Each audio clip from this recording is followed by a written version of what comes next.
हमें बैकवर्ड का एक मतलब डॉक्यूमेंट्स भी मिलता है कि हम बैकवर्ड एरिया से बिलोंग करते हैं। ओके लेकिन आपका एरिया बैकवर्ड हो सकता है, मेरे को लगता है हमारा माइंड नहीं बैकवर्ड होता कभी, ये बात बिल्कुल सही है ना। जिसने बनना होता है ना वो सरकारी स्कूल में पढ़ के भी बन जाता है, जिसने नहीं बनना आप उसको कॉन्वेंट में डाल दो, उसने फिर भी कुछ नहीं करना। ये बात बिल्कुल सही है। मैं AA BEd हूँ। पार्टनर है ना, हमारे इंडिया में क्या कहते हैं कि हमारा शिव भगवान से हम बोलते हैं क्या है ना, पति पत्नी अर्धांगिनी, आधा अंग। तो आप अपनी आधी बॉडी का नहीं सुनोगे, तो मुझे लगता है पत्नी को और पति को इक्वलिटी का रिश्ता भी रखना चाहिए और एक दूसरे के साथ इक्वलिटी बातें भी करनी चाहिए, इक्वलिटी सपोर्ट भी करना चाहिए। मेरे हस्बैंड ने मुझे मेरे पापा का प्यार भी दिया। ये बहुत बड़ी बात बोल दी आपने। नहीं, ये ट्रुथ है। जो मेरे बहुत क्लोज लोग हैं ना वो जानते हैं। एक गांव की सिंपल सी लड़की को आकर Mrs tricity, Mrs Chandigarh बनाना। मैंने 600 से ज़्यादा फैशन शो जज किए, मैंने टीवी एक्टर के रूप में काम किया, मैंने अभी प्रणाम इंडिया फाउंडेशन खोला। अब आपने देखा ये कि पॉडकास्ट भी शालू भी आ रहा है। तो ये सब कुछ उनके बिना इम्पॉसिबल था। मेरे हार्मोन्स इनबैलेंस हो गए थे, उसके कारण मेरा वेट 100 kg से भी अबव चला गया था। वेट तो चलो गेन हुआ, वो तो ठीक है, पर वो रिड्यूस हो सकता था, पर मेरा पूरा चेहरा खत्म हो गया था। मेरा पूरा जो चेहरा था वो बैडली खत्म हो गया था। और मुझे याद है वहाँ तब हमारी इतनी इनकम भी नहीं होती थी। 20,000 का एक इंजेक्शन लगता था हार्मोन्स का, जो मुझे 1.5 साल तक लगे। तो तब जाकर मेरा चेहरा ठीक हुआ। आज भी हार्मोन्स की दिक्कत से मैं जूझती हूँ, पर वो हार्मोन्स कैंसर तक चले गए थे। मतलब वो डॉक्टर ने बिल्कुल लास्ट स्टेज बोल दिया था कि चाहे पानी से जियो, वेट कम करना पड़ेगा। फिर मैंने वेट कम किया। अभी एक नई पर्सनैलिटी और एक नई बंदी खड़ी होगी जो कॉलेज टाइम में भी इतनी पतली नहीं थी। सरकार ने इतना अच्छा किया। अगर आप स्कूलों में जाओ ना, स्कूलों में इतनी अच्छी एजुकेशन है, इतना सही सिस्टम है, खाना भी दे रहे हैं, वो फूड भी प्रोवाइड। सिर्फ और सिर्फ बच्चों को एक बैग खरीदना है, बाकी सब कुछ गवर्नमेंट दे रही है। बुक्स भी दे रही है, नोटबुक्स भी दे रही है, पेंसिल शार्पनर, रेजर भी दे रही है, खाना भी दे रही है, अच्छे टीचर्स भी दे रही है। पॉडकास्ट का मीनिंग क्या है? मेरी नज़र में पॉडकास्ट का सिर्फ जस्ट एक ही मीनिंग है कि आप दूसरे की सोच जानो, दूसरे की विचार जानो। सोच कभी भी आप पहले प्रैक्टिस नहीं करके अभी उस क्वेश्चन की, वो तो उसी टाइम निकलेगी जो रियल है।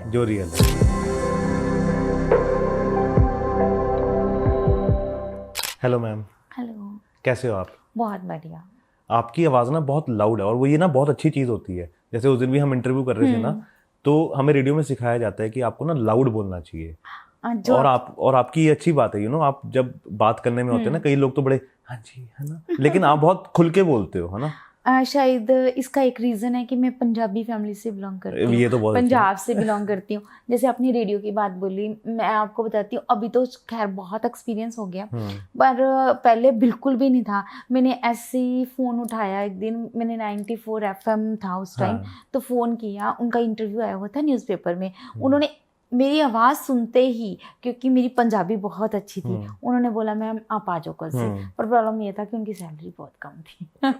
कोई बात नहीं। अब कोई बड़ा रेडियो स्टेशन आएगा तो वो आपको ज़्यादा सैलरी दे तो शालू जी ज्वाइन कर लेंगी। अभी नहीं। अब आप शालू जी कह रही हैं कि मैं अपना ही खोल लूंगी। वो अपना ही खोल लूंगी, वो ज़्यादा सही बात है। अपनी खोल के अपने आप को सैलरी दे दूंगी ज़्यादा। अपने आप को सैलरी दे दूंगी, वो ज़्यादा नहीं, वो बहुत अच्छी चीज़ है। मैं एक चीज़ मैंने हमेशा सीखी है लाइफ में कि आप जितना बड़ा सोच सकते हो ना, उतना बड़ा सोचो। हाँ, ये बात बिल्कुल सच है ना? अगर आप की सोच बड़ी नहीं है, तो ड्रीम्स बड़े नहीं है, तो आप कुछ नहीं कर पाओगे। ये शायद मेरी फैमिली मुझे देख के बोलती है आज, क्योंकि मैं एक बहुत ही ऐसी फैमिली से बिलोंग करती हूँ, यहाँ पे जीन्स डालने से मुझे डांट पड़ी थी, मार भी पड़ी थी। अच्छा, तो अपने घर में मायके में, मतलब सिर्फ मैं +2 क्लास की स्टूडेंट थी उस टाइम, है ना। तो वहाँ पे इतना भी अलाउड नहीं था, पर मेरे ड्रीम्स बड़े थे। तो आज मैं मतलब मीडिया चैनल, मॉडलिंग, ये तो बहुत बड़ी बात है। आपको लगता है कि आप बिल्कुल चेंज हो गए हो? इनर चेंज नहीं हुई, आउटर चेंज, हाँ आउटर चेंज हो चुकी है ना, लेकिन वो भी अच्छी चीज है ना। और कौन सा शहर था, कहाँ बचपन बीता सारा? मेरा बचपन बीता मानसा डिस्ट्रिक्ट में, ओके, एक छोटे से गांव में। एक क्या नाम है? पहले हमारे जो मेरे पापा की डेथ हो गई थी जब मैं 1.5 ईयर की थी, तो वो था मेरे नानकों का गांव, वो था कुलरिया। और उसके बाद हम शिफ्ट हो गए थे जब मैं 5th-6th क्लास में थी, तो वो था ब्रेटा। हाँ, और ये कहाँ, ये भी मानसा में? ये भी मानसा डिस्ट्रिक्ट में आता है। हमें बैकवर्ड का एक मतलब डॉक्यूमेंट्स भी मिलता है कि हम बैकवर्ड एरिया से बिलोंग करते हैं। ओके, लेकिन यू नो आपका एरिया बैकवर्ड हो सकता है, मेरे को लगता है हमारा माइंड नहीं बैकवर्ड होता कभी। ये बात बिल्कुल सही है ना, जिसने बनना होता है ना वो सरकारी स्कूल में पढ़ के भी बन जाता है, जिसने नहीं बनना आप उसको कॉन्वेंट में डाल दो, उसने फिर भी कुछ नहीं करना। ये बात बिल्कुल सही है। मैं AA B.Ed हूँ, ट्रिपल एम में B.Ed हूँ इस टाइम तक। मैंने अभी एक MA और की है, मुझे पढ़ने का काफी अच्छा अभी लगता है। और किसमें एडमिशन ले रखी है? मैंने अभी लॉ में लेनी थी पर अभी नहीं, मना नहीं, अब नहीं करना। वो हस्बैंड के साथ क्लैश नहीं करना है ना? हाँ, नहीं क्लैश नहीं। आपके हस्बैंड भी एडवोकेट हैं? हाँ, मेरे हस्बैंड भी एडवोकेट है, वो बहुत स्पोर्टिव है, बहुत अच्छे। नहीं, वो तो मैंने देख लिया, उस दिन मैं आया था तो यू नो वो जिस हिसाब से यू नो सारी चेक कर रहे थे, हर चीज है ना, हेडफोन लगा के बैठ जाते हैं वो, है ना, चेक करते हैं। हाँ, तो वो बहुत अच्छी चीज है, यू नो। पता है क्या, होना भी चाहिए, क्योंकि पार्टनर है ना, हमारे इंडिया में क्या कहते हैं कि हमारा शिव भगवान से हम बोलते हैं क्या है ना, पति पत्नी अर्धांगिनी, आधा अंग। तो आप अपनी आधी बॉडी का नहीं सुनोगे, तो मुझे लगता है पत्नी को और पति को इक्वलिटी का रिश्ता भी रखना चाहिए, और एक दूसरे से साथ इक्वलिटी बातें भी करनी चाहिए, इक्वलिटी सपोर्ट भी करना चाहिए। तो शादी पे हम बाद में आते हैं, पहले हम मानसा में ही चलते हैं। तो यू नो जब हम बड़े हो रहे होते हैं, तो जब यू नो फादर की डेथ तो बहुत पहले हो गई थी, तो मदर ने आपको पाला, है ना, और सिंगल मदर यू नो मेरे को लगता है कि यू नो बड़ा मुश्किल है, बहुत डिफिकल्ट है, बहुत, है ना। तो वो क्या टाइम था जब यू नो आप बड़े हो रहे थे, और क्या दिमाग में चल रहा था उस समय? शायद कुछ भी नहीं, नथिंग, क्योंकि मेरे ब्रदर का बर्थ बाद में हुआ था। ओके। मेरे फादर की डेथ के बाद मेरे ब्रदर का बर्थ हुआ था 6 मंथ बाद। एक्चुअली उस टाइम तक मम्मा को ये कंफर्म भी नहीं था कि वो प्रेग्नेंट भी हैं जब फादर की डेथ हुई। मैं भी 1.5 ईयर्स की थी, तो मम्मा का जो सारा कंडीशन था वो बहुत बुरा था। पर मेरे मामा जी जो मेरी मम्मी के ब्रदर्स हैं और नान के हैं, दे आर वेरी सपोर्टिव, है ना। पर प्रॉब्लम वो सपोर्टिव बहुत हैं, अभी भी हैं, पहले भी थे, और वो हमेशा रहेंगे। पर प्रॉब्लम है कि हमारे एरिया की सोच बीइंग अ गर्ल बहुत गलत है। मतलब आपने अगर दुपट्टा गले के साथ भी लिया है तो भी आप रॉन्ग हो, है ना। दूसरी बात जो मेन चीज़ आती है, वो एरिया ऐसा है कि मुझे बहुत एजुकेशन देगी, अच्छी एजुकेशन, इवन कि मैंने B.Ed अपनी जम्मू यूनिवर्सिटी से रेगुलर में की, वो भी बहुत बड़ी बात थी उन दिनों में, क्योंकि उन दिनों में तो लड़कियों को घर से बाहर भी नहीं निकलने दिया जाता, खास करके पंजाब के एक छोटे से गांव या शहर में। बिल्कुल, और वो भी एक जो सिंगल मदर हो, है ना, फादर ना हो, उनके ऊपर तो मतलब कि यू नो मैंने कई बार मेरे इंटरव्यू में यू नो कई लोग आते हैं जिन्होंने बताया यू नो कि हमारे फादर की डेथ हो गई थी, तो उसके बाद जो सोसाइटी है ना वो बहुत कुछ बोलती है। हाँ, बिना बात के। हाँ, आपका कुछ लेना देना भी नहीं है, लेकिन आपकी इमेज ऐसी क्रिएट कर देंगे वो एरिया में, बेचारे, जबकि आप ना किसी के घर में जाके खा रहे हो। हमारे घर में कोई पैसों की कमी नहीं थी, कुछ नहीं कमी थी। मेरी मम्मा अच्छी गवर्नमेंट जॉब में थी, मेरे पापा की प्रॉपर्टी भी थी, मेरे मामा जी, मेरी मासी, इन सब ने बहुत सपोर्ट दिया हमें, वो आज भी दे रहे हैं। वो ऐसा नहीं है कि उस टाइम ही दिया, वो आज भी सपोर्टिव है। पर प्रॉब्लम क्या है कि आपको जो आले दुआले वाले लोग देख रहे हैं, वो उनको लग रहा है कि यू आर मतलब बेचारे, मतलब जबकि आप बेचारे होते नहीं हो, आप भी स्ट्रॉन्ग हो, आप भी ब्रेव हो। हाँ, पर एक चीज़ जरूर अब इस एज में 40 की एज में आके एक चीज़ जरूर रियलाइज होती है, जब अपनी बेटी को फादर के साथ देखती हूँ, उनका बॉन्ड देखती हूँ, तब जरूर फील होता है कि मैंने कुछ मिस किया अपनी लाइफ में।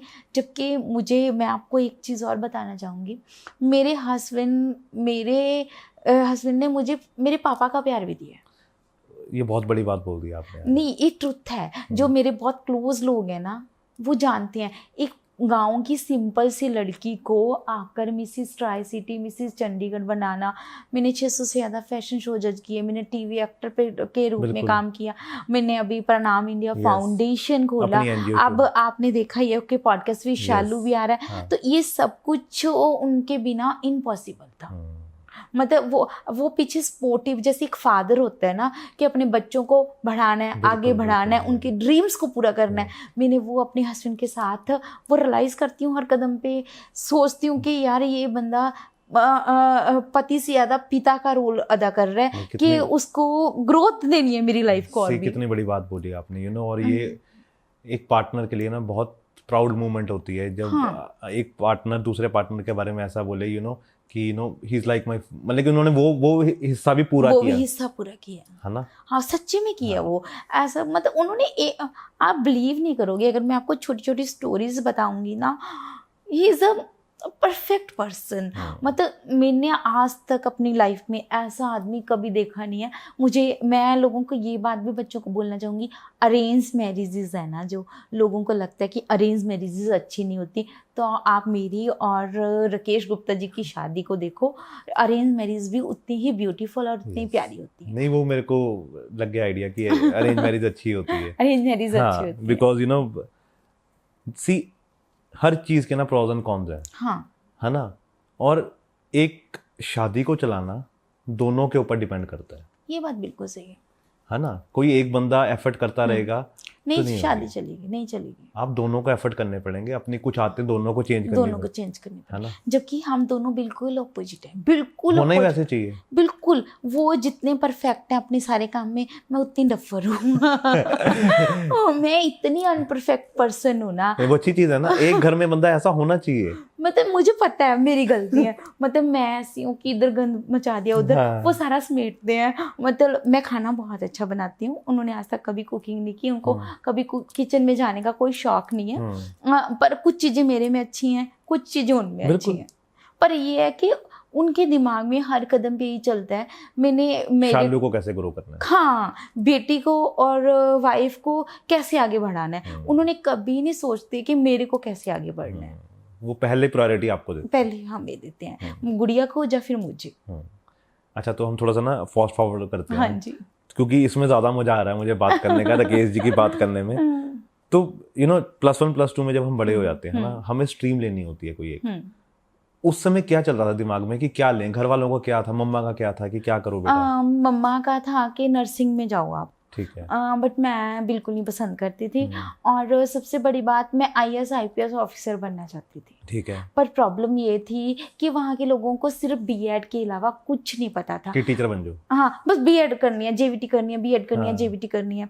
प्रॉब्लम आज भी कहीं ना कहीं हमारे एरिया में, कहीं ना कहीं आगे से बहुत कम है। आज भी यही सोचा जाता है हमारे घरों में कि अगर बनियों की लड़की है तो अगर वो JVT और B.Ed कर जाएगी तो उसको एक अच्छा लड़का मिल जाएगा, है ना। तो मेरे को B.Ed करने के लिए जम्मू भेजा गया। उस टाइम बहुत आतंकवाद भी बहुत था। तो मेरे को आज तक नहीं समझ आया। मैं कभी भी B.Ed नहीं करना चाहती थी। इवन आप बिलीव करोगे, मैंने जो पंजाब के टेस्ट हुए थे वो दिए भी नहीं थे जिद में आके कि मैंने ग्रेजुएशन के बाद मुझे करना था कुछ, मुझे कपड़ों को लेके डिजाइनिंग का करना था, फैशन डिजाइनिंग करनी थी, ये करना था, वो करना था। वो घर में किसी को कोई इंटरेस्ट नहीं था। अच्छा, ये सब चीजें आपके दिमाग में कैसे आई कि मुझे फैशन करना है? हाँ, मुझे टीवी देख के। हाँ, टीवी देख के, शायद टीवी देख के। टीवी से भी ज्यादा ना हमें अलाउड नहीं था, मुझे नहीं, हमें बेसिकली वहाँ घर में किसी भी बच्चे को ऐसा नहीं था कि वो रिस्ट्रिक्शन सिर्फ मेरे लिए थी। वो रिस्ट्रिक्शंस घर के और सारे बच्चों के लिए थी। जीन्स डालना नहीं अलाउड था, खुले बाल छोड़ना नहीं अलाउड था, आईब्रोज बनाना नहीं अलाउड था। और इवन आप बिलीव नहीं करोगे, मुझे जब मैं मॉडलिंग में आई तब मुझे कपड़ों की डिज़ाइंस पता चले कि it's called a tube dress, sleeveless dress. तब मैंने जाके डाली, तब मुझे पता चला। लेकिन सी कितनी अच्छी चीज है कि आपने लर्निंग नहीं छोड़ी। हाँ, आप लर्न करते रहे अपनी।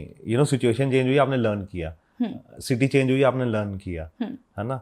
तो जब जम्मू गए तो वहाँ कैसी मस्तियाँ की फिर? बंक मारे। अच्छा, बहुत कितने? एक्चुअली मेरा बॉयफ्रेंड तो कभी कोई नहीं था। रीजन था कि शायद घर से डर ही इतना था, कभी किसी लड़के को इस नज़र से देखा ही नहीं। कि कोई बॉयफ्रेंड बन सके, है ना।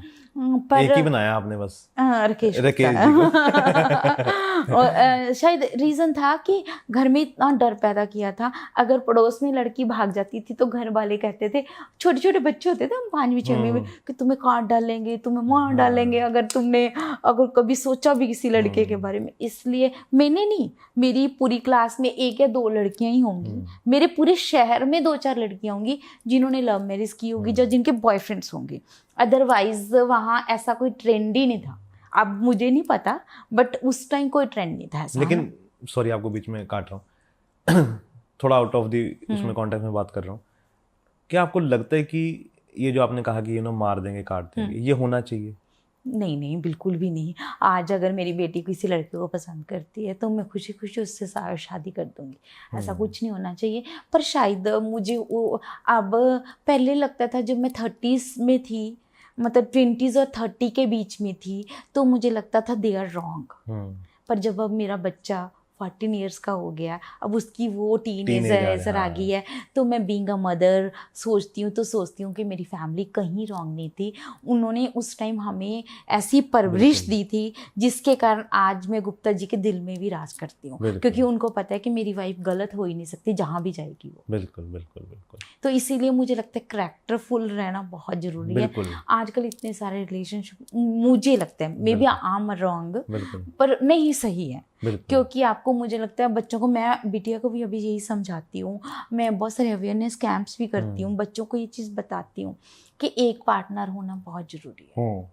अगर आप बहुत ज़्यादा इससे रिलेशनशिप, वो बॉयफ्रेंड वो गर्लफ्रेंड, तो आने वाले टाइम में आपकी लाइफ आजकल तो यूथ में ये चल रहा है कि हम रिलेशनशिप में हैं लेकिन सीरियस नहीं है।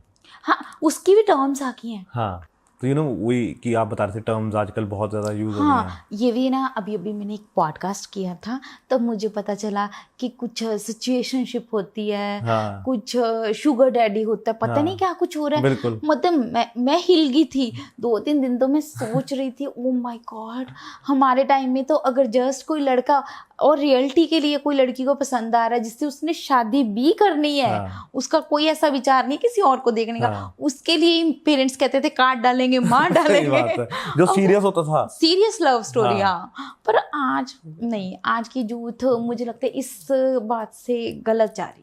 मतलब कि उनको समझ नहीं आ रही है, तो हम बहुत स्लो हो गए हैं या वो बहुत फास्ट हो गए हैं। इट्स नॉट अ फास्ट, इसको आप फास्ट मत बोलो। ये तो ये समझो कि आप सब रिलेशनशिप को मतलब उनकी खिचड़ी मत बनाओ। आपका देखो, अगर 2 इंसान है वो लड़ेंगे भी जरूर, है ना, उनमें कहीं ना कहीं उनकी थॉट प्रोसेस में प्रॉब्लम्स आएंगी, पर वो थॉट प्रोसेस के कारण आप बहुत सारे रिलेशनशिप बनाओ, मुझे नहीं लगता कि वो सही है। बिल्कुल सही। तो इस बात का ध्यान रखें कि जो हमने बोला कि एक पार्टनर चुने, और अच्छा पार्टनर चुने, मतलब कि 10-12 नहीं। हाँ, पर 10-12 नहीं, खास करके यंग जनरेशन, खास करके टीनेजर्स, जो टीनेजर्स आजकल कर रहे हैं कि ये आज बॉयफ्रेंड है, कल वो ज़्यादा है, वो परसों ज़्यादा, वो 2 गिफ्ट ज़्यादा दे देगा, वो ऐसे कर, वो चीज़ें छोड़ दो, क्योंकि उससे बाद में आपकी मैरिड लाइफ पे भी असर पड़ेगा ही पड़ेगा, है ना। मे बी मैं रॉन्ग हो सकती हूँ यंग जनरेशन के अकॉर्डिंग। नहीं, हमारे अपने विचार हैं, हमने अपने विचार रख दिए, अब उनको अगर अच्छे लगे तो वो ले लें, नहीं तो आजकल हर कोई समझदार है, किसी को ज्ञान तो देना नहीं चाहिए आजकल, किसी को ज्ञान नहीं देना चाहिए। सही बात है। हाँ जी, तो वापस आते हैं। हाँ जी। तो फिर जब जम्मू से हो गया, हाँ जी, तो जब वापस आ गए आप, तो फिर शादी कब हुई आपकी? हमारी शादी हुई 2009 में। 2009 में? हाँ जी। तो जब पहली बार रिश्ता आया राकेश जी का, तो क्या चल रहा था मन में, क्या विचार? कुछ भी नहीं, नथिंग। कुछ तो चल रहा होगा। कुछ भी नहीं, सीरियसली कुछ भी नहीं। लड़के की फोटो देखी थी? नहीं। अच्छा। आप हमारी शादी का अगर किस्सा जानना चाहते तो वो भी बता देती हूँ। राकेश जी, मैं एक्चुअली थोड़ी सी कहीं ना कहीं, मेरे पेरेंट्स बिजनेसमैन लड़के के साथ शादी करना चाहते थे। ओके, बिकॉज आप बिजनेस फैमिली से हो। हाँ, कहीं ना कहीं वो थोड़े से हाई फाई रिच फैमिली से जो सोच थी, है ना। पर राकेश जी का रिश्ता आया। रिश्ता कैसे आया था, मेरे पास ट्यूशन पे बच्चे आते थे, उन्होंने मेरी ट्यूशन फीस ना दे के मेरे लिए रिश्ता ढूंढ के दिया।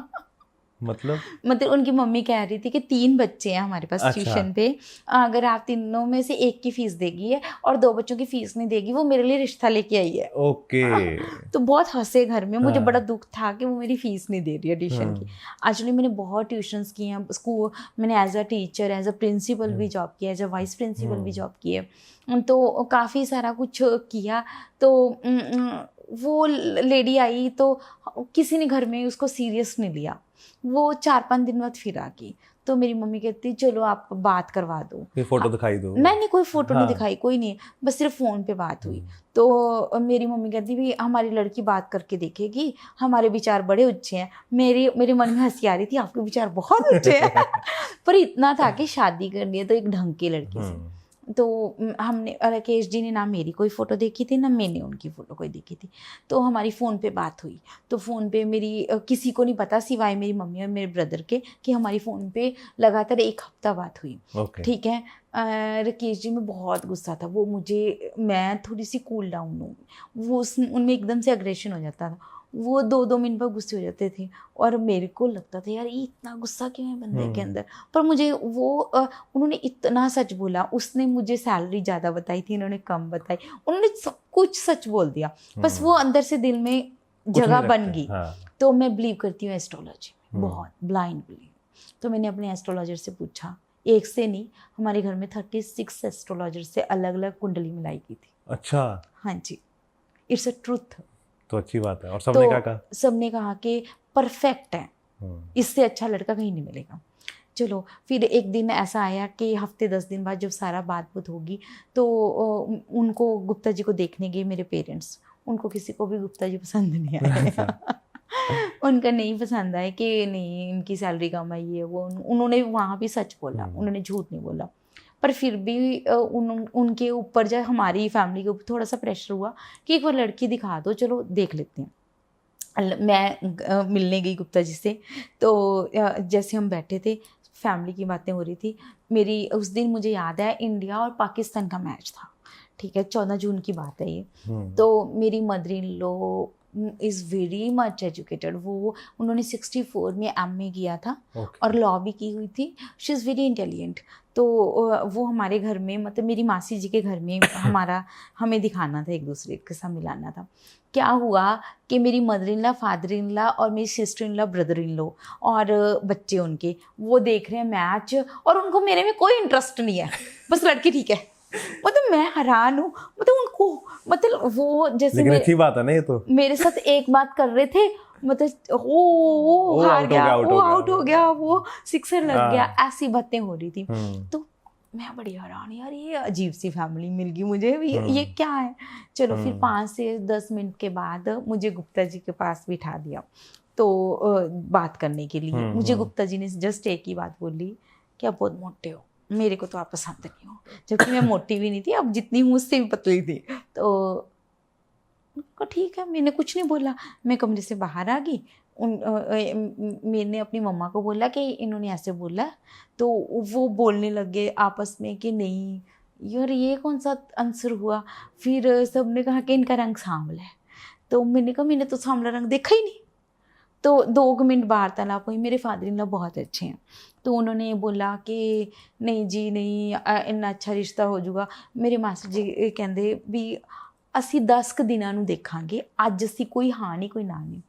वो कहते बैठ गए वो वहीं, कहते नहीं आज ही ले जाएंगे, कहते हमारे से ना हमारे रिश्तेदार नहीं संभलते। आप बिलीव करोगे, उन्होंने, मुझे नहीं पता क्या हुआ कैसे हुआ, और उन्होंने हाँ करवा ली। अच्छा। और हाँ भी करवाई, और उसी टाइम मेरी शादी भी होगी उन्हीं कपड़ों में। मेरे फादर इन लॉ को ये था कि अगर हफ्ते बाद आएंगे तो इन्होंने कहीं नहीं, इन्होंने मुकर जाना है कि नहीं जी अब नहीं हमने शादी करनी। इन्होंने तो बिजनेसमैन लड़का ढूंढा है, क्योंकि ऑलरेडी 2-4 रिश्ते आए हुए थे। तो हमारी ऐसी हार हुर पड़ के वो शादी होगी। सोचा था कि 10 दिन बाद फिर दोबारा शादी कर लेंगे, ठीक है। तो ये मुझे लेके भी चले गए। तो आप ये देखो कि किसी इंसान को फर्स्ट टाइम जिंदगी में मिलते हो, अभी आधा घंटा भी नहीं उसको मिले हुए, सही बात है, आधे घंटे बाद आपकी फैमिली उसके साथ आपको सही बात है भेज देती है कि जाओ शादी होगी। तो शायद मैं बहुत रो रही थी, बहुत रो रही बिकॉज एकदम से आप रेडी नहीं थे उस चीज के लिए। मैं रियलिटी में रो रही थी। मैं अंडरस्टैंड ही नहीं कर पाई किसी भी सिचुएशन, किसी भी बात को। इतना था कि इस बंदे के साथ मेरे पंडित जी ने बोला शादी कर लो तो मैं सुखी बसूंगी, बस ये, इसके अलावा और कुछ नहीं था। लेकिन पर ये बंदा ने बोला कि तू मोटी है, तू सुंदर नहीं है। हाँ। तो इसके साथ सुख कहाँ से आएगा। चलो ठीक है। तो गाड़ी ये ड्राइव कर रहे थे, मम्मी पापा पीछे बैठे थे। इन्होंने गाड़ी रोकी, मम्मी पापा को फादर सिस्टर इन लॉ के गाड़ी में शिफ्ट कर दिया। वहाँ बच्चे बहुत छोटे थे सिस्टर इन लॉ के, तो वो शिफ्ट हो गए है ना हमने गाड़ी में। तो इन्होंने मेरा हाथ पकड़ा और गाड़ी रोकी। मुझे कहने लगे पहले तो आप चुप करो, रोना नहीं है, और बिना रोए आप एक चीज़ समझो कि आज के बाद मैंने आज ये हाथ पकड़ लिया, मैं ज़िंदगी भर तेरा साथ नहीं छोड़ूंगा और तू दुनिया की आज से सबसे खूबसूरत औरत है मेरे लिए। क्या बात है। और सच्ची में टचवुड, उन्होंने आज तक भी मुझे कभी कुछ ऐसा नहीं किया कि जिसके कारण मैं हर्ट हो जाऊँ। ऑलवेज मतलब उन्होंने मेरी रिस्पेक्ट किया। मतलब डिसरिस्पेक्ट का तो कोई नाम ही नहीं है, डिसरिस्पेक्ट तो बहुत दूर की बात है। उन्होंने मेरी ग्रोथ, मैं इतनी बीमार हुई तब भी उन्होंने मेरा साथ नहीं छोड़ा। मेरा मन किया कि मैं मॉडलिंग करूं, तब भी उन्होंने मेरा साथ नहीं छोड़ा, जबकि फैमिली उस टाइम भी खिलाफ थी। फिर मैंने एक्टिंग की। आपको बिलीव नहीं होगा, जब एक्टिंग, आपको पता ही है मीडिया कितना टफ जॉब है, तो मेरे को 8 दिन के लिए कहीं जाना था। मेरा शूट था जलंधर में, तो मैं चली गई। तो बिटिया उस टाइम स्कूल में थी, तो उसकी चोटियाँ वोटियाँ भी वो उन्होंने करनी सीख ली थी गूगल को देख के। क्या बात है। He is a super nice person. और कितना अच्छा लगता है ना जब आप ऐसे बात कर रहे हो, नो आप सच्ची में वो बहुत अच्छे इंसान है। मुझे लगता है ना, मैं उनके लिए दिन रात, मैं अगर आप मुझे बोलो ना कि 24 आवर्स में आप एक पल के लिए भी उनका नाम लिए बिना ये बात करना छोड़ दो, मैं नहीं छोड़ सकती, क्योंकि he is a Superman, real gentleman. मतलब कि आपकी लाइफ में मेरे को लगता है 10-15-20% ही बचेगा अगर हम राकेश जी को निकाल दें। कुछ भी नहीं है, नथिंग, कुछ भी नहीं है, नहीं है। तो फिर ये कब आया मन में कि अब चंडीगढ़ कब शिफ्ट किया आप? चंडीगढ़ 2009 में शादी के बाद। अच्छा, क्योंकि ये चंडीगढ़ ही रहते थे। अच्छा, ये चंडीगढ़ ही रह रहे थे उस समय। ओके, तो जब आप चंडीगढ़ आए, उससे पहले आए थे आप चंडीगढ़ कभी? हाँ, मैं आई थी। ओके, मैं +1 में घूमने आई थी। ओके, और उसके बाद भी काफी बार आए हैं घूमने। लेकिन घूमने, हाँ। लेकिन एक सपना होता है कि बड़े शहर में, चंडीगढ़ में, कैसा लगा था उस समय? कुछ ऐसा सपना था ही नहीं कभी। ओके, मैंने कभी ऐसे कोई ड्रीम देखा ही नहीं था कि नो, नहीं, नथिंग। तो फिर क्या चेंजेस आए लाइफ में? चेंजेस, एक चेंज बहुत बड़ा आया था। मुझे पहली बार पता चला था कि मेरा थॉट प्रोसेस भी मैटर करता है, मेरी सोच भी मैटर करती है इनके घर में आकर। वाओ। मैं भी वैल्यूएबल हूँ, जबकि हमारे घर में लेडीज़ या लड़कियों को वो वैल्यू नहीं मिल पाती जो मिलनी चाहिए। पर इनके घर में सिर्फ मुझे नहीं, मेरी सिस्टर इन लॉ है, मेरी मदर इन लॉ थी, और मेरे जो जेठ जी हैं, जिठानी हैं, सबको इक्वलिटी का दर्जा मिलता है। मतलब हमारी सोच भी मैटर करती है। मतलब कि आपका वो जो क्या बोलते हैं उसे, ओपिनियन भी मैटर करता है। हाँ, आपसे भी पूछा जाता है। आपसे भी पूछा जाता है। नहीं तो कई घरों में ना सिर्फ डिसीजन लिए जाए और पूछा, थोप दिए जाते हैं। हाँ, और ऐसा नहीं था इनके घर। और फीमेल से पूछा नहीं जाता। नहीं, ऐसा कुछ नहीं था। मैं हैरान होती थी शुरू में, तो मुझे बातें नहीं हजम आती थी जब इन्होंने कोई भी चीज़ के लिए पूछना कि चलो शालू से पूछ लेते हैं, उसका क्या सलाह है। अगर मैंने वो सलाह दे देनी, वो मान भी लेनी, मैं हैरान होती थी कि अच्छा ऐसा भी कुछ होता है दुनिया में। मतलब ऐसा भी कुछ होता है दुनिया में। ये मेरे सोच से परे वाली बात थी। लेकिन ये अच्छी चीज, आपको बड़ा वो लग रहा होगा, प्राउड है ना कि यार मैंने अच्छा। पर धीरे धीरे समझ आई कि ये तो बड़ा, मेरे को इक्वलिटी का जो दर्जा कानून ने लिखा है, लॉ में लिखा, वो मिलना शुरू हो गया। नहीं, अच्छी चीज है। तो फिर जो ये हम शालू आज देख रहे हैं, ये चेंजेस कैसे आने शुरू हुए? ये चेंजेस के पीछे भी बहुत एक स्टोरी है। एक्चुअली क्या हुआ था कि मेरे हार्मोन्स इनबैलेंस हो गए थे। उसके कारण मेरा वेट 100 kg से भी अबव चला गया था। वेट तो चलो गेन हुआ, वो तो ठीक है, पर वो रिड्यूस हो सकता था, पर मेरा पूरा चेहरा ख़त्म हो गया था। ओके।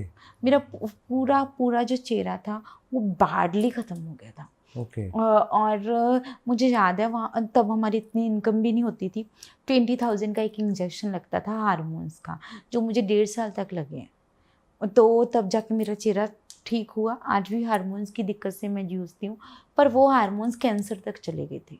मतलब वो डॉक्टर ने बिल्कुल लास्ट स्टेज बोल दिया था कि चाहे पानी से जियो, वेट कम करना पड़ेगा। फिर मैंने वेट कम किया। अभी एक नई पर्सनैलिटी और एक नई बंदी खड़ी होगी, जो कॉलेज टाइम में भी इतनी पतली नहीं थी। अच्छा, तो हाँ। आप शुरू से मतलब कि थोड़ा नहीं, मैं हेल्दी नहीं थी, पर उतनी पतली। अब तो मैं अभी फिर दोबारा हेल्दी हूँ, पर उतनी पतली भी नहीं थी, उतनी सुंदर भी नहीं थी, जो हार्मोन्स का सारा ट्रीटमेंट कराने के बाद एक सुंदर सी लड़की टाइप्स बन गई है, जो औरत को छोड़ के। तो ये अच्छी चीज है ना, आपने अपने ऊपर वर्क किया है ना? हाँ। तो कितना मुश्किल था अपने ऊपर वेट कम करना? वेट कम करने से ज़्यादा मुश्किल मुझे लगा चेहरे को ठीक करना।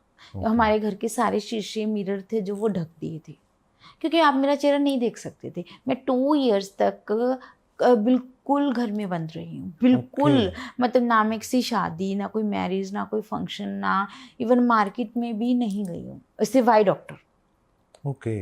इतना बुरा वो बहुत गंदा हो गया था, बहुत। तो उस टाइम दिमाग पे क्या चल रहा था? बिकॉज ये तो बहुत टफ हो जाता है। बस ये चल रहा था कि कहीं चेहरे के कारण गुप्ता जी और मेरे में फ्रिक्शन ना आ जाए। पर वो उन्होंने वहाँ भी बहुत साथ दिया। उन्होंने इतना महंगा ट्रीटमेंट करवा के दिया जो नामुमकिन था। हमारे पास उतने पैसे भी नहीं होते थे उस टाइम।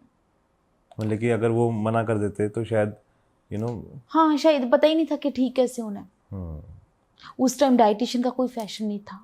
आज से 11-12 साल पहले आपको कहाँ पता था कि कोई डाइटिशियन भी है। एक डाइटिशियन मिली थी, मुझे याद है आज भी। उनकी डाइट फॉलो की हमने। उनकी डाइट फॉलो करने के बाद मैंने फिर मेरा वेट कम हुआ, फिर बस फिर ठीक हो गया, फिर सारा सिस्टम सेट आना शुरू हो गया। लेकिन अपने आप को स्ट्रांग रखना उस सिचुएशन में, जब आप 2 साल घर से बाहर नहीं जा रहे हो, अपने दिमाग को स्ट्रांग रखना वो बहुत बड़ी चीज़ है। क्योंकि जो हार्मोन्स थे ना, वो आपको मेंटल हेल्थ पे बहुत गंदा असर पड़ा। क्योंकि आप शीशा नहीं देख रहे हो, नहीं देख रहे, है ना? आप घर से बाहर नहीं जा रहे हो। हाँ। आप दोस्तों से नहीं मिल रहे हो। करवा चौथ का व्रत था, जैसे हमारे में होता है कि करवा चौथ पे आप बहुत सुंदर सुंदर तैयार हो, ये करो। तो वो करवा चौथ का व्रत मुझे आज भी याद है, दोनों सालों का। करवा चौथ के व्रत पे मैंने जो जैसे थी वैसे ही थी, सिवाय एक बिंदी की, क्योंकि चेहरे में कहीं जगह ही नहीं थी। इतने मोटे मोटे पिंपल्स से ब्लड आता था, पूरा ये ब्लड से भर जाता था सिस्टम। मतलब ऐसा। हाँ, आज भी वो पिक्चर्स मेरे से कई बार बहुत सारे मीडिया ने उन्होंने मांगी, तो गुप्ता जी कहते नहीं, सॉरी, वो नहीं हो सकता। क्योंकि मैं आज भी उनको देख के दहल उठती हूँ कि कब कहीं आज अब फिर ना हो जाए। वो जो टाइम होता है ना, बड़ा टफ टाइम था, वो निकल गया। हाँ। और पर उसके लिए मैं आपकी ऑडियंस को कुछ कहना चाहती हूँ। ये हार्मोन्स की दिक्कत मुझे मेरी प्रॉब्लम्स के कारण ही आई, क्योंकि मुझे प्यार कुछ ज़्यादा ही मिलने लग गया। प्यार के साथ साथ मैंने खाना पीना भी ज़्यादा शुरू कर दिया। मैंने ऑयली फ्राइड, घर में बैठे रहना, मेड्स जो भी है वो काम कर जाना, अपना वेट गेन किया, अपने आप ही वेट, फिर वो अपने आप गेन होना शुरू हो गया। वो इतना गेन हो गया कि आप ये देखो कि इतना ज़्यादा गेन हो गया कि वो मेरे को हार्मोन्स बिल्कुल अनबैलेंस कर गया। मेरी दोनों ओवरीज गल गई। इसीलिए बीइंग अ वुमेन, चाहे वुमेन ही क्यों, मैन भी, तो आपकी हेल्थ और एक हेल्दी फूड बहुत जरूरी है। और इस मुंह के ऊपर जिप लगाना भी बहुत जरूरी है। बिल्कुल। वो कहीं ना कहीं मेरी गलती थी। जैसे उस दिन हमने बात की ना, जब मैं ओवरवेट था, तो वो गलती मेरी थी। हाँ, किसी और की नहीं है। किसी और की नहीं है। मेरे को किसी ने नहीं कहा कि तू ओवर ईटिंग कर, है ना? तो फिर जब मॉडलिंग आपने स्टार्ट की, तो वो ये ठीक होने के बाद की। ये ठीक होने, बिल्कुल ठीक होने के बाद। बिल्कुल। फिर ये विल पावर कैसे आएगी? अब मुझे अपने आप, जो ये शालू है, मुझे बिल्कुल बदल देनी है। ऐसा कभी नहीं था मैंने बदलने की। तो नहीं बदलने मतलब इन द सेंस कि जब आप पहले खा रहे थे, हाँ, आपने बोला वो कि तो मैंने जिप लगा ली थी। जब एक्चुअली मुझे नहीं पता, लोगों को पता कि नहीं, जब हार्मोन्स इनबैलेंस होते हैं, चेहरा लोगों को दिखता है, पर जो मेंटल हेल्थ है वो आपको पता है। और सबसे बड़ी बात, प्रॉब्लम ये आती है कि मेरा D3 सिर्फ बहुत कम 3 रह गया था, जो 100 से अबव चाहिए था मुझे उस टाइम। मतलब ब्लड मेरा सिर्फ 4 या 5 ग्राम था। ओके मतलब बेसिकली मेरी all reports are negative negative लगाओ, बहुत गलत, बहुत गलत। मतलब मुझे आज भी याद है कि डॉक्टर कह रही थी कि शायद हम इसको बचा भी ना पाए अगर इसने अपने आप को ना कंट्रोल किया तो खाने पे पर खाने पे मैंने कंट्रोल कर लिया था, ऐसा मुझे कोई मुश्किल नहीं लगा। और खाने पे कंट्रोल क्यों नहीं हो रहा था? जैसे मेरे को क्या लगता था, मुझे पता ही नहीं था कि नहीं, जैसे मेरे को ना चीजें स्वाद बहुत लगती हैं, मुझे भी, है ना। जैसे अब आलू वाला पराठा है, हाँ, तो मैंने जब खाता हूँ तो मेरे को पता है कि यार मैंने 1 या 1.5 से ज्यादा नहीं खाना, ठीक है। लेकिन पहले में क्या होता था, 1 2 3 4, मतलब कि 5वें पे जाके मैं सोचता था कि एक और खाना है या नहीं खाना है। मैं आपको एक चीज़ सच बताती हूँ, मैं झूठ नहीं बोलूँगी इस पे।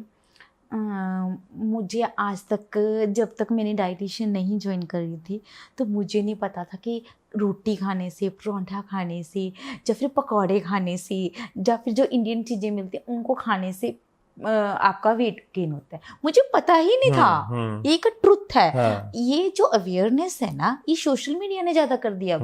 अब तो हर बच्चा जानता है। अब तो मेरी बेटी है, वो सोच सोच के खाती है, हाँ। नहीं इसमें ऑयल है, इसमें फ्राइड है, ये है वो तो खाते ही नहीं है आजकल। आजकल तो खाते ही नहीं है। तो मुझे नहीं पता था।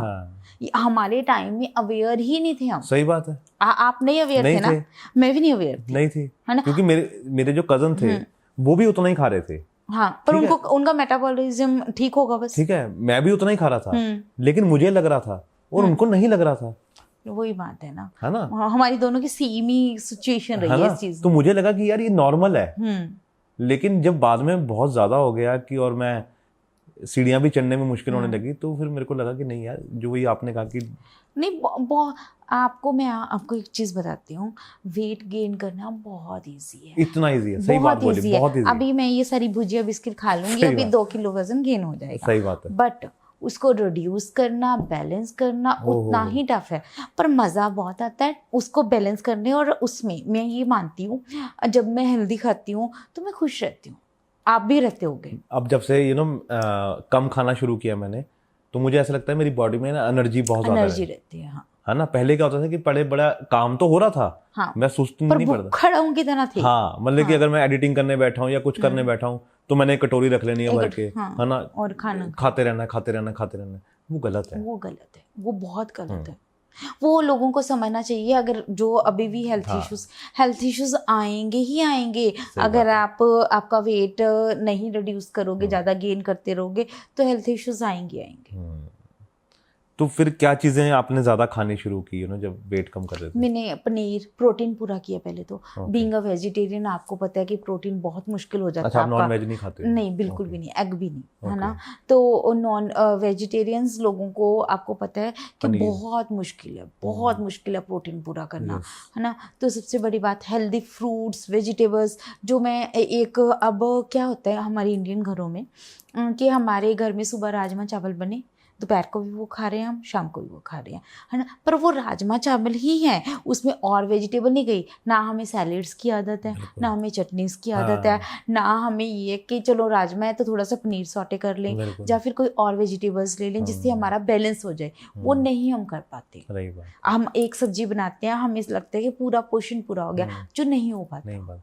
लेकिन मुझे अब लगता है कि अब शालू जी से अगर लंच पे या कभी डिनर पे मुलाकात हो, तो वो बड़ी हरी भरी सब्जियां होंगी। नहीं, ऐसा कुछ नहीं है। अभी भी आपको पूरा इंडियन या फिर पूरा पंजाबी नहीं मिलेगा, लेकिन उसमें वो कलरफुल, हाँ, कलरफुल जरूर कि शिमला मिर्च होगी, बीन्स होगी, हाँ, है ना, मिक्स वेज टाइप्स हो गया कुछ, या सैलेड्स हो गए। ऑयल कम होगा।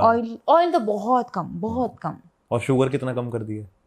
Sugar, I love sweets. I love sweets, मतलब मुझे इतनी पसंद है ना स्वीट्स, कोई सोच भी नहीं सकता। मेरे घर में काजू कतली का डब्बा पड़ा है। मैंने उसको खोल के भी नहीं देख रहा हूँ। मुझे पता है जिस दिन मैंने वो खोल लिया, वो पूरा ही खत्म हो जाएगा। तो वो एक लाइन तो जाएगी। हाँ, मेरे घर में भी ना बहुत स्वीट्स पड़ी हैं, पर मैं फ्रिज में ज़्यादा जाती नहीं है। मैं मेड से मंगवा लेती हूँ, बेटा मुझे ये चीज़ दे दे।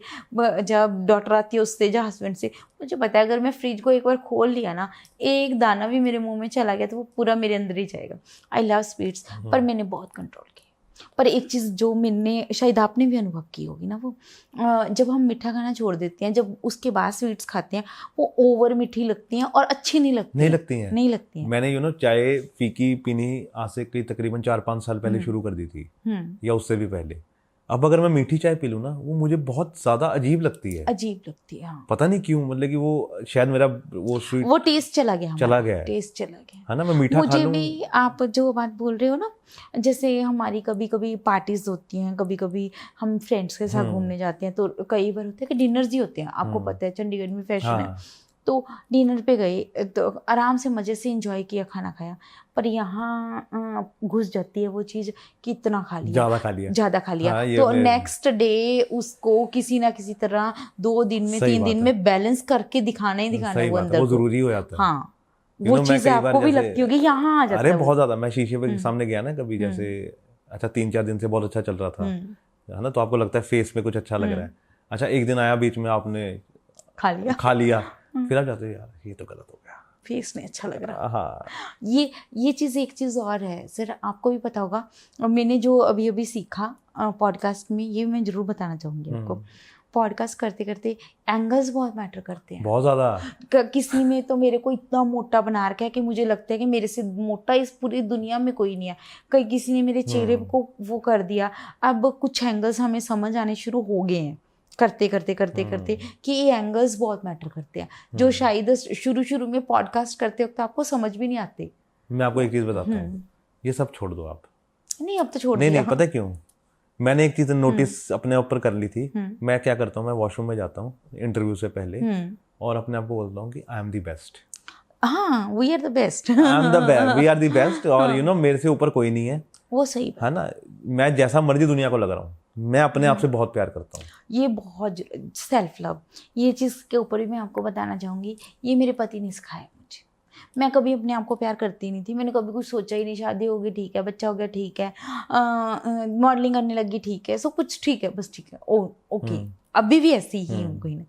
पर इन्होंने मुझे एक चीज़ सिखाई, जब तक आप खुद से प्यार नहीं करोगे, आप किसी से प्यार नहीं कर सकते। खास करके अगर जब मैं बोलती थी ना उनको कि आई लव यू आरजी, वो कहते नहीं, it's wrong words, you love yourself, फिर मेरे से प्यार करना। पहले अपनी केयर करना सीखो, अपना ध्यान रखना सीखो, अपनी बॉडी का, अपने हेयर्स का, अपने इमोशंस का। जो आपको इमोशनली नहीं सेटल बैठते हैं लोग, उनको अपनी लाइफ से डिलीट करते जाओ। बहुत सारी भीड़ नहीं चाहिए अपनी ज़िंदगी में, बहुत क्वालिटी वाले लोग आपकी लाइफ में चाहिए। और खुद से प्यार करो। अगर कोई आपको हर्ट करता है उसको छोड़ दो, उसके साथ बहस लड़ाई करने की जरूरत नहीं है, क्योंकि उसमें भी आप अपनी एनर्जी वेस्ट करोगे। बिल्कुल, एनर्जी वेस्ट नहीं करनी चाहिए। इससे अच्छा तो ये है कि छोड़ो कि जयराम जी आप बहुत अच्छी हो, आपकी सोच बहुत अच्छी है, पर हमारे थॉट प्रोसेस नहीं मैच कर रहे, इसलिए जय श्री राम, आप अपनी लाइफ में खुश, हम अपनी लाइफ में खुश। ये तो है। और यू नो शुगर खाने से एजिंग भी होती है। हाँ, रिंकल्स भी। हाँ, आप शुगर छोड़ दो, आपकी एजिंग स्लो हो जाएगी। आप कभी नोटिस करना, आप जितना शुगर, तो मैंने अभी छोड़ी हुई है, जितना शुगर का आप कम कर दोगे, आपकी एजिंग स्लो हो जाएगी। मेरे ख्याल में तभी एक्टर एक्ट्रेस बहुत सुंदर दिखते हैं, इसीलिए वो लॉन्ग टर्म तक यू नो। और आजकल तो वो एक ना वो चला हुआ है, मैं देख रहा था और पढ़ भी रहा था उसके बारे में। वो क्या करते हैं, सुबह सुबह उठ के एक बाउल में बर्फ डाल के, हाँ, उसमें अपना फेस डालते हैं, ताकि स्किन हमारी जो है वो टाइट रहे। वो भी करके देखते हैं, वो बहुत यू ना चीजें करनी चाहिए। और जब आप एक दूसरे को देखो ना, तो आपको अच्छा लगता है। नहीं, एक पर्सनैलिटी होना बहुत जरूरी है।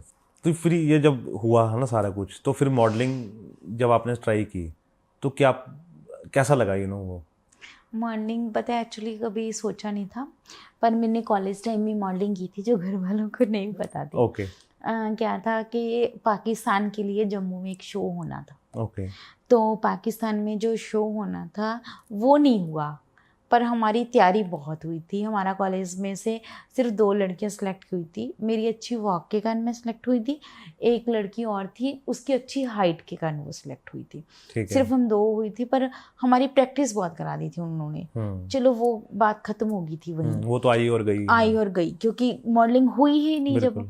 तो था बहुत बड़ा शो, वो पाकिस्तान के बहुत बड़े उसका था। उस टाइम कुछ हुआ था इंडिया और पाकिस्तान के बीच में, जिसके कारण बैन हो गया था। तो क्या उसके बाद क्या हुआ कि चलो ठीक है, शादी होगी, बच्चा भी हो गया, इतना फेस भी देख लिया, सब कुछ हो गया। मुझे आज भी याद है, एक न्यूज़पेपर में बैसाखी, उसका तीज का फेस्टिवल का बड़ा सा वो आया हुआ था। तो मेरी डॉटर ने जिद की कि हम जाएंगे, मम्मी आप पार्टिसिपेट करो। बहुत छोटी सी थी, मतलब ये कहते कर ले ना। इनको मेरे पे विश्वास था। उनको लगता था एक सिंपल हाउसवाइफ लड़की है बेचारी, MA BEd कुड़ी है, ये इसने क्या करना है ना। उनको पता था कि मुझे इन चीज़ों का कोई शौक है या कुछ है ना। हमने कभी बात की थी, क्योंकि मैंने कभी अपने आप को अनुभव किया ही नहीं था। तो हम गए तीज के फेस्टिवल में। मैंने लाइफ में फर्स्ट टाइम उस टाइम मेकअप आर्टिस्ट थे मेकअप करवाया था, क्योंकि शादी तो मेरी ऐसी हो गई थी। तो मैंने मेकअप कराया, मुझे अच्छा लगा, एक कॉन्फिडेंस आया। तो वहाँ पे मैं विनर बनी। ये एक अचंबा था पूरे घर वालों के लिए। और जब सुबह उठ के देखा तो वो काफ़ी बड़े ब्रांड का वो था तीज भी। तो न्यूज़पेपर में मेरी फ़ोटोज़ आई हुई थी, इतना कुछ मेरे बारे में आया हुआ था। तो सब हैरान हो गए कि ये क्या, मतलब सबने कहा ठीक है, इट्स ओके, खत्म हो गया। 2015 की बात है वो। हाँ 2015 की बात है। तो 2015 की बात है, चलो ठीक है, आई बात गई बात।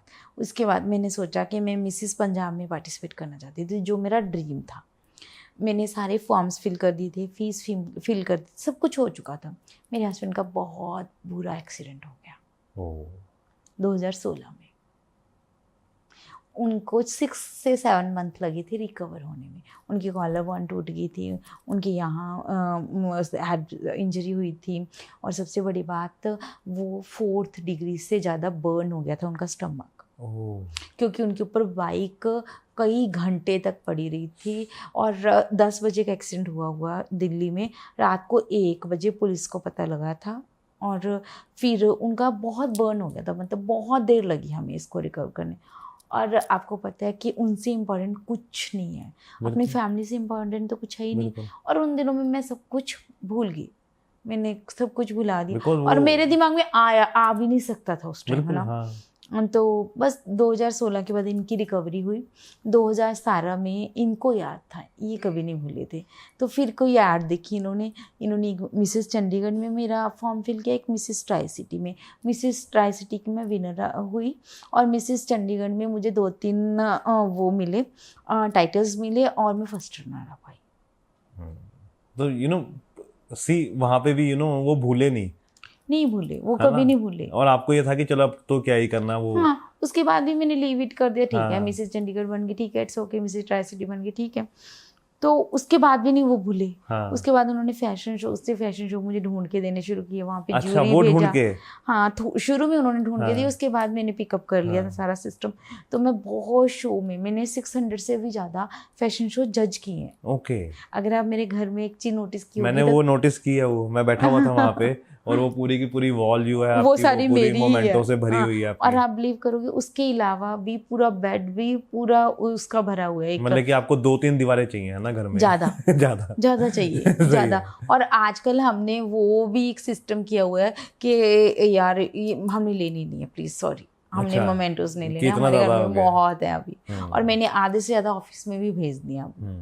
तो एक आपको ना वो करना चाहिए, आपको एक बहुत बड़ा फार्म हाउस बनाना चाहिए। हाँ। वहाँ पे एक बहुत बड़ा कमरा बना के ना, वहाँ पे ये लगाना चाहिए। चलो, आपकी बात पे हम गौर करेंगे, पक्का हम ऐसा भी कुछ करेंगे। नहीं, वो होना भी चाहिए ना, बड़ा सा फार्म हाउस हो, वहाँ पे आपका पॉडकास्ट शूट हो रहा है ना। हाँ, वहाँ पे बहुत सारी शील्ड्स लगी हुई हैं, ये मेडल्स लगे। सही बात है ना।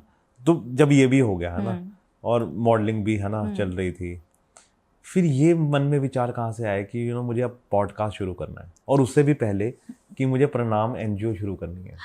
क्या था सर, उसके बाद आ गया कोरोना। ओके। कोरोना, आपको पता है कि कोरोना ने सबको ख़त्म कर दिया था अंदर ही अंदर से। कोरोना में आपकी मेंटल हेल्थ सारा, तो मेरा भी कहीं ना कहीं मॉडलिंग शोज़ ख़त्म हो गए थे चंडीगढ़ में उस टाइम, और बिल्कुल ख़त्म हो गए थे। और धीरे धीरे अभी भी हैं, बहुत कम है, बहुत कम है ना। तो मुझे नहीं जाना था शोज़ पे, अब बहुत हो गया था शोज़ का। मेरा मोटिव बचपन से था कि मुझे अपना NGO रन करना है। पर NGO किस चीज़ पे रन करना है? बीइंग अ वुमेन, मैंने भी बहुत सारी चीज़ें फेस की हैं कि कोई भी आपको आदमी आके टच कर जाता है, बैड टच कर जाता है, या कुछ भी कर जाता है।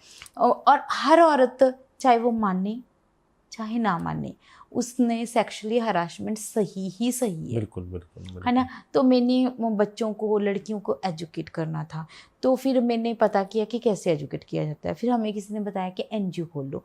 एनजीओ खुल गया, अब पता ही नहीं एनजीओ में काम क्या किया जाए। फिर हमें वो थे ह्यूमन राइट्स के हेड, उन्होंने बताया, जो इंडिया लेवल के हैं, गवर्नमेंट की जॉब में है वो सर ने हमें बताया कि आप जगह जगह जाके मतलब स्कूल, कॉलेजेस या फिर बहुत सारी लेडीज़ को इकट्ठा करके समझा सकते हो।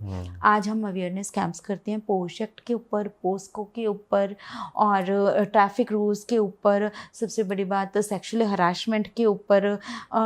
मैं बहुत सारी पोस्ट कमेटीज़ की कॉलेजेस में, स्कूल्स में मेंबर भी हूँ, सीएमसी मेंबर भी हूँ, और कई स्कूलों में इस बार मुझे as a model as a नहीं रोल मॉडल बनाया गया। हरियाणा में एक है कि जो कोई लेडी कुछ अच्छा कर रही है अपने उससे अलग होकर, तो उनको रोल मॉडल बना देते हैं वो। तो उन्होंने मुझे रोल मॉडल भी बनाया बहुत सारे स्कूलों का, बहुत, जहाँ पे आप जाके बच्चों को मोटिवेट करते पर वो बहुत गलत हो रहा है बच्चों के साथ, जो आपकी और मेरी सोच से बहुत परे है। ये तो है आजकल तो वो हम पहले भी बात कर रहे थे, जो हम पहले बात कर रहे थे, सोसाइटी बिल्कुल ही चेंज हो चुकी है। बिल्कुल चेंज हो चुकी है। नहीं, जो ये बच्चे हैं ना, बेसिकली जो गवर्नमेंट स्कूल में बच्चे आते हैं ना, उनमें क्या प्रॉब्लम है कि उनका घर का एक ही रूम है, उसमें एक रूम में एक कर्टन लगा के पेरेंट्स अपने फिजिकल रिलेशन बना रहे हैं, दादा दादी चाचा चाची सारे हैं, और माँ एज अ मेड अपना सुबह से शाम तक बिजी है। बच्चा स्कूल से गया,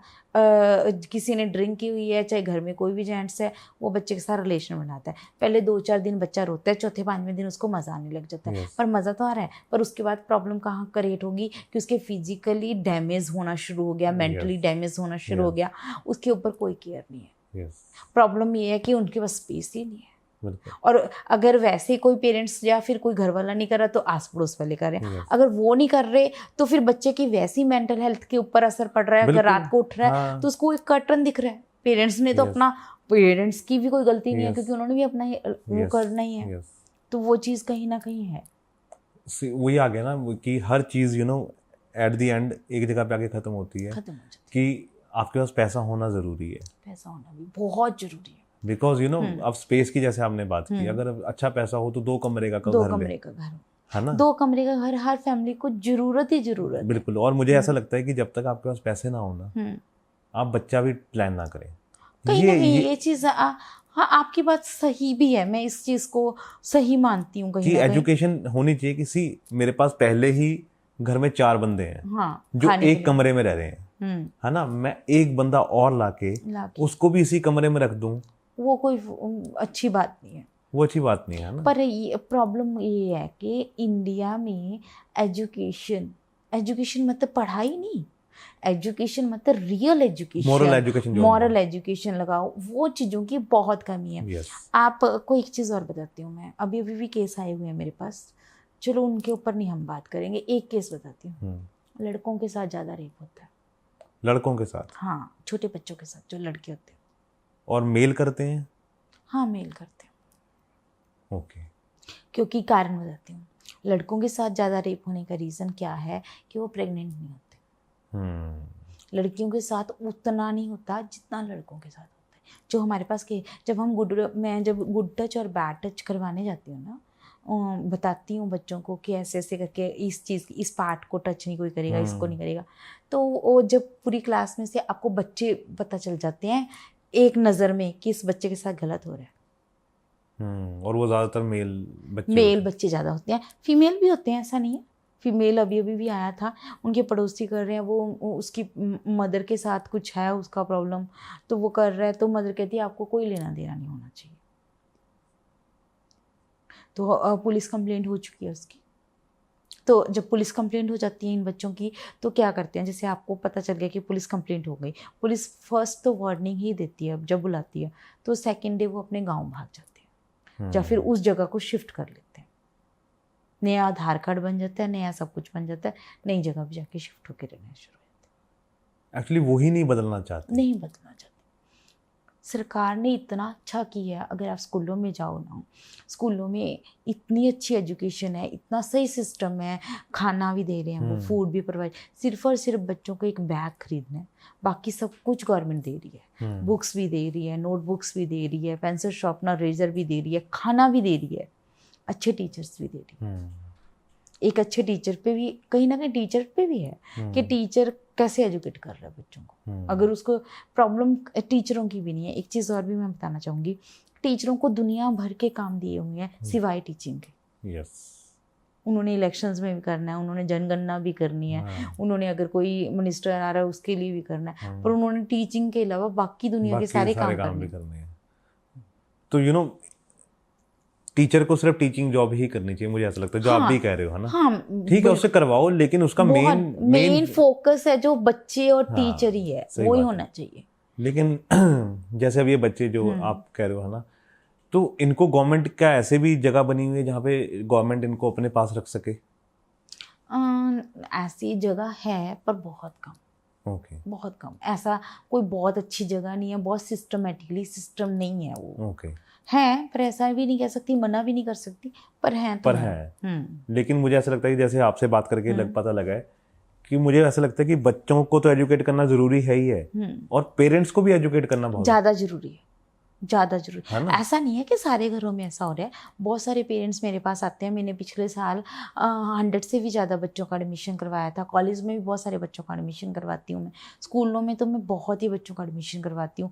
बहुत ऐसे बच्चे हैं, पेरेंट्स हैं जो अपने बच्चों को पढ़ा लिखा के वो कहते हैं, एक ही बात बोलते हैं मुझे आके कि मैम हमने तो बहुत धक्के खा लिए, मैं नहीं चाहती कि मेरी बेटी भी मेड बने, मेरा बच्चा भी लेबर करे, वो तो एटलीस्ट पढ़ लिख के कुछ अच्छा करे। और इस चीज़ पे भी मैं उनको समझाती हूँ एक चीज़, अगर कल को लेबर भी करनी है, जब मेड भी बनना है, उसके लिए भी एक अच्छी एजुकेशन जरूरी है। क्योंकि हमारे घरों में जो है आजकल वॉशिंग मशीन से लेके, टीवी से लेके, इंटरनेट से लेके सब कुछ ही एजुकेशन के बिना आप चला ही नहीं सकते। बिना पढ़ा लिखा इंसान नहीं कर सकता, ऑपरेट ही नहीं कर सकते। आने वाले टाइम में तो बिल्कुल और भी ज़्यादा चीज़ें आ जाएंगी। और हम फॉरेन में जाते हैं, है ना, आपके वहाँ पे अगर आपको जो आपकी मेड बुलानी होती है, सबसे एक्सपेंसिव चीज है, सबसे एक्सपेंसिव चीज है। मतलब कि वहाँ पे आप नहीं अफोर्ड कर सकते, मेड अफोर्ड ही नहीं कर पाते, है ना, क्योंकि बिकॉज उसकी लेबर कॉस्ट इतने ज्यादा बहुत ज्यादा है। पर यहाँ ऐसा कुछ, यहाँ ऐसा नहीं है, लेकिन एजुकेशन होगी। इसके ऊपर भी मैं आपको एक चीज़ बताती हूँ। टचवुड, मेरी मेड मेरे से बहुत खुश है। मेरे जो भी घर में स्टाफ रहता है वो बहुत खुश है। आपको अपने स्टाफ को हमेशा एक अच्छा ट्रीटमेंट देना बहुत जरूरी है। कि समटाइम्स ये होता है कि मेड का मीनिंग वो आपका गुलाम नहीं है, ड्राइवर का मतलब वो आपका गुलाम नहीं है। वो भी ह्यूमन बींग्स हैं, आपकी तरह ही हैं, उनकी थिंकिंग है। अगर उनको प्यार दोगे, रिस्पेक्ट दोगे, अच्छी सैलरी दोगे, तो वो अपने आप आपकी फैमिली में घुल मिल जाएंगे और आपकी बहुत सारी हेल्प और हो जाएगी। बिल्कुल, पर आजकल लोग नहीं करते। मैं आपको बताता हूँ एक छोटी सी चीज़, आप हंसोगे उस पर। हमारे घर में एक आंटी आते हैं, बहुत साल हो गए हैं, बोले कि हम आई थिंक 7th 8th में था मैं, वो तब से आ रहे हैं, है ना। तो अब वो ना ऐसा हो गया है कि हम ना मजाक करते हैं कि पापा की साली आ गई है। क्योंकि बहुत देर हो गई, फैमिली मेंबर बन गए, है ना। अभी वो बीमार हो गए थे पीछे, तो हम घर में हमने सबने डिसाइड किया कि कोई और नहीं आएगा, ये नहीं ठीक होंगे तो कोई और भी नहीं आएगा। कोई और भी नहीं आएगा, बिकॉज हम नहीं कंफर्टेबल हैं किसी और के। एक्चुअली वो एक फैमिली मेंबर की तरह बन जाता है। मतलब कि हम कहीं बैठे हैं या वो आ गए हैं तो हमें कोई फर्क नहीं पड़ रहा है। नहीं पड़ता, हाँ। कि जैसे मेरी दादी आ गई, नानी आ गई, है ना, या मासी आ गई, वो वैसे है, वैसे वो होना भी ऐसे ही चाहिए। क्योंकि मैं आपको बताऊं, वो भी ह्यूमन बीइंग है। उनके साथ अगर आप अच्छा ट्रीटमेंट करोगे, उनको समझाओगे, उनके बच्चों की एजुकेशन के बारे में बताओगे, तो वो खुश होंगे, वो आपकी भी हेल्प करेंगे, ज्यादा हेल्प करेंगे। बिल्कुल, अभी बीमार हुए तो मेरी मम्मी उनसे मिलने गई उनके घर, तो वो वाला सिस्टम है, फैमिली रिलेशनशिप। मैं आपको बताती हूँ इसी चीज़ के ऊपर। मेरी मेड ने अपने बच्चे का बर्थडे मनाया था, लास्ट ईयर की बात है। उसने मुझसे छुट्टी मांगी कि उसने बताई सारी स्टोरी कि इतने रिश्तेदार आएंगे, ये आएंगे, वो आएंगे। मैंने कहा तू मुझे नहीं बुलाएगी? मुझे कहती है दीदी आप कहाँ हो गई? मैंने कहा क्यों नहीं आऊँगी? तो उसने कहा तो फिर आप आ जाना। मैं चली गई, तो मैंने जो गिफ्ट देना दे दिया, चलो वो तो एक अलग बात है। तो लेकिन वो कितना खुश हुई होगी। खुश नहीं, उसको ये कंफ्यूजन था कि दीदी अब खाना खाएगी कि नहीं। हाँ। मैंने कहा भाई मुझे भी तो खिला दे, तो समोसे खिला रही है, गुलाब जामुन खिला रही है, केक खिला रही है, मुझे भी खिला दे। दीदी आप हमारे घर का खा लोगे? मैंने कहा क्यों नहीं खाऊंगी, हाँ। जरूर खाऊंगी। सही बात। आप बिलीव करोगे मेरी मेड्स जब गांव से आती हैं तो मेरे लिए कुछ ना कुछ वहाँ का स्पेशल बनवा के लाती हैं, जब खाने के लिए मेरे लिए कोई चीज़ लेके आती हैं। क्योंकि आपको खाना ही पसंद है। खाना ही पसंद है। खाना पसंद की बात नहीं है, क्योंकि उनके साथ मेरी ट्यूनिंग और प्यार, मेरा प्यार ऐसा है। बिल्कुल, और वो होना चाहिए, होना भी चाहिए, है ना, बिकॉज यू नो एक ही तो जिंदगी मिली है, बहुत जरूरी है ना। इस पे एक चीज़ और बताती हूँ, आप अपने यहाँ सारे ग्रह ठीक कर लेती, शनि खास करके। अगर आप अपने लीवर से, अपने स्टाफ से प्यार से बात करते हो, उनसे अच्छा ट्रीटमेंट रखते हो, तो आपका ऑटोमेटिक सारा सिस्टम ठीक हो जाएगा जिंदगी का। आपकी कोई भी काम में रुकावट नहीं आएगी। नाइस। अगर आप चीखते हो स्टाफ के ऊपर, चिल्लाते हो, गालियाँ देते हो, तो फिर आपका हर एक काम, आप घर से निकले गाड़ी रुक गई, ऑफिस गए फ़ोन पे बात की, किसी ने मीटिंग के लिए आना था वो उसकी कैंसिल होगी, कोई डील होनी थी आज नहीं होगी कल होगी, कल नहीं परसों, ये सारा सिस्टम होता है। अगर आपका स्टाफ खुश है, शनि खुश है, तो आपकी ज़िंदगी वैसे ही हैप्पी है। बिल्कुल बिल्कुल, नाइस। और अब हम आते हैं पॉडकास्ट पे, वो मेरा फेवरेट जो अभी लेटेस्ट जिंदगी में आपकी पॉडकास्ट चल रहे हैं। हाँ जी। तो कैसा लग रहा है, यू नो, बात करके? मज़ा आ रहा है। मुझे बातें करने का बड़ा शौक है ना। अब बातें करने का तो शौक था, अब कुछ नहीं आता मुझे सिवाय बातें करने की। तो बातों से कैसे कुछ ऐसा क्रिएटिव किया जाए कि बातों से आप अपना एक पहचान भी बना लो, धीरे धीरे आपकी इनकम भी जनरेट हो जाए। तो वो था पॉडकास्ट। मज़ा आ रहा है, बहुत मज़ा आ रहा है। तो यू नो जब आपने स्टार्ट किया था और अभी कितना टाइम हो गया? अभी तो 2 या 3 मंथ्स हुए हैं। हमारे 27-28 एपिसोड्स हो चुके हैं जो पब्लिश हो चुके हैं। नहीं पब्लिश हुए हैं हमारे 13 और 14। ओके। और जो रिकॉर्ड हो चुके हैं। Okay, nice.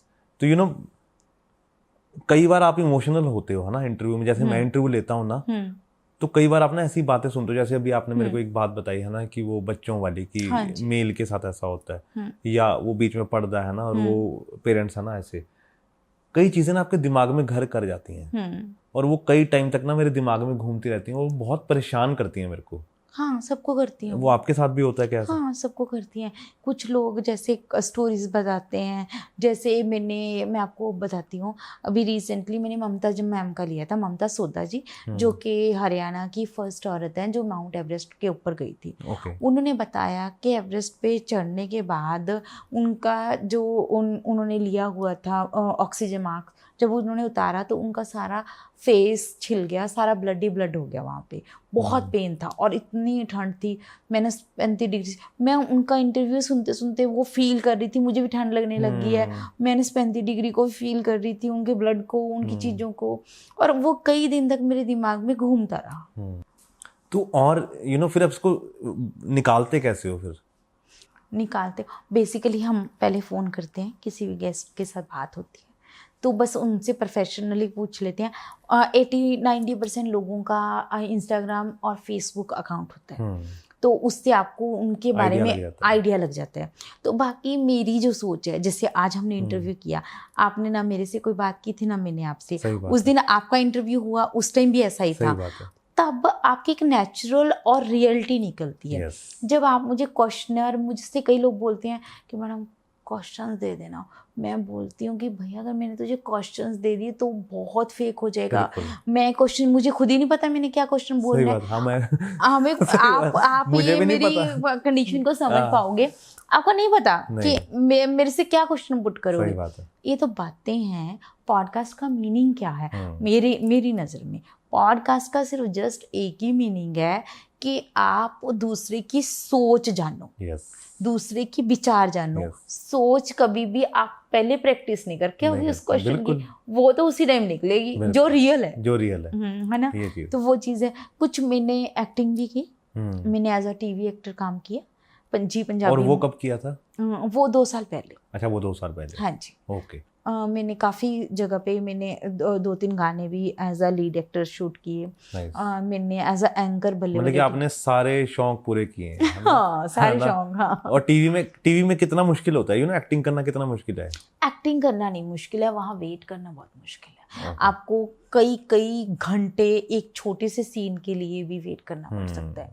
मतलब वहाँ पे एक चीज़ सीखी थी कि हम एकदम से रिजेक्शन कर देते हैं, ये मूवी तो अच्छी नहीं है, ये सीरियल नहीं अच्छा, ये सीन नहीं अच्छा, पर उस एक्टर, उस डायरेक्टर, उस प्रोड्यूसर, उस सारी टीम की पता नहीं कितने दिन, कितने महीने या कितने सालों की मेहनत होती है। सही बात है। पता नहीं कितनी गर्मी में बैठे कितनी गर्मी ठंड तो कुछ होता ही नहीं है, खाने को खाना मिल जाए वही काफी है। सही बात है। वो भी कुछ हेल्दी नहीं होता, आपको पता ही है, अगर बाहर का होगा तो काफी कुछ था।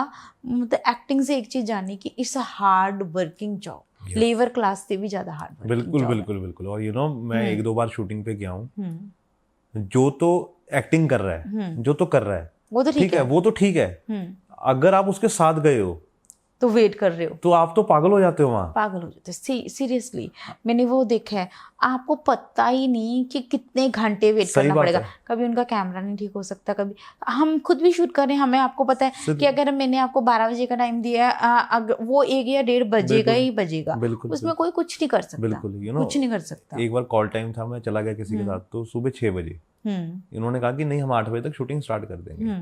वो शूटिंग 11 बजे स्टार्ट हुई। हाँ, हुई होगी, है ना? शाम को 6 बजे खत्म करनी थी, लेकिन रात को 11 बजे खत्म हुई होगी। मेरे साथ अक्सर ही ऐसा होता था, है ना? और मैं पागल हो गया वहां बैठ के। मैंने कहा मैं तो चला घर। कह रहा क्या हुआ? मैंने कहा भाई मेरे तो नहीं, मेरे बस की बात नहीं है।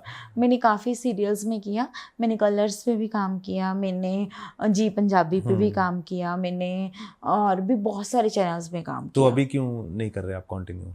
उसके 2 रीजंस हैं। एक तो मैं जब 1 हफ्ते के लिए मेरा एक शूट था जी पंजाबी का, तो मैं बाहर गई घर से, तो मुझे नहीं अच्छा लगा। रीज़न था कि बहुत टायर्डनेस थी। सुबह आप 6 बजे उठ जाते हो, रात को आपका कोई टाइम नहीं, कोई लिमिट नहीं है। 2 बजे सो रहे हो, 3 बजे सो रहे हो, 4 बजे, सुबह 6 बजे फिर उठना। हाँ, सुबह 6 बजे फिर उठना, और अच्छी पेमेंट्स भी नहीं देती। It's a truth of life, कोई पेमेंट नहीं अच्छी, आप उससे ज़्यादा तो आप बीमार हो जाते हो। दूसरी बात, सबसे बड़ा reason, it's not a big reason for me, जो मेन और बिग रीज़न था वो था, मेरी डॉटर आई मेरे पास, उसने मेरे को हक किया, क्योंकि मैं 1 वीक के लिए first time in my life उससे दूर रही थी, और उसके पापा से भी। मैं कभी मायके भी नहीं जाती हूँ, सुबह जाती हूँ तो इनके साथ ही जाती हूँ, और शाम को हम वापस आ जाते हैं अपने घर। तो मुझे उसने बहुत ज़ोर से हक किया, मुझे कहती मम्मा आप मुझे प्यार करते हो, यू लव मी? मैं कहा बेटा आई लव यू लॉट्स। कहती नहीं मम्मा आप मुझे प्यार नहीं करते हो। मम्मा फिर अगर आप मुझे प्यार करते हो ना, तो आप कभी भी शूटिंग पे मत जाना।